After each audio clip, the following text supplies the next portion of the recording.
In a tranquil corner of a Japanese temple garden, where cherry blossoms drifted like soft pink snow, a young student named Kaito approached an old Zen master. His brow was furrowed with worry, his shoulders slumped under an invisible weight.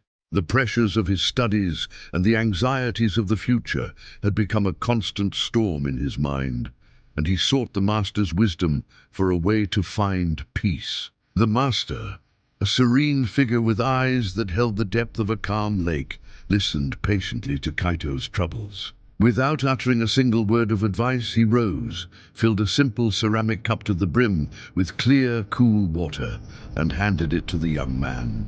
"Hold this," he instructed, his voice gentle yet firm. Kaito, though puzzled, took the cup and held it out in front of him, waiting for the lesson to begin. Minutes stretched into an eternity. At first, the task seemed simple, but soon Kaito's arm began to protest.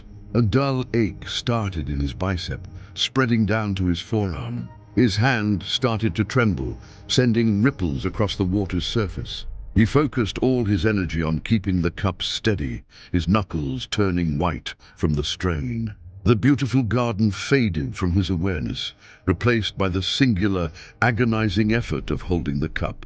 An hour passed, and the ache had become a sharp, burning pain. Finally, the master broke the silence. "Tell me, young one," he asked, his gaze unwavering, "is the cup of water heavy?" Through gritted teeth, Kaito managed a pained nod. "Yes, master. It feels incredibly heavy." The master smiled softly. "The weight of the water itself has not changed. It is your holding on to it that makes it feel so heavy. The longer you hold it, the more unbearable the burden becomes." He paused, letting the words sink in.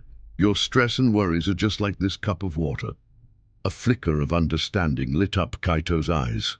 The pain in his arm was a physical manifestation of the emotional strain he had been carrying for so long. He hadn't realized that the solution wasn't to become stronger, but simply to let go. With a deep breath, he slowly lowered his arm and placed the cup on the stone table beside him. An immediate wave of relief washed over him, first through his aching limb, and then through his entire being. As he looked at the still water in the cup, he finally understood. The key to peace wasn't to bear the weight, but to have the wisdom to set it down.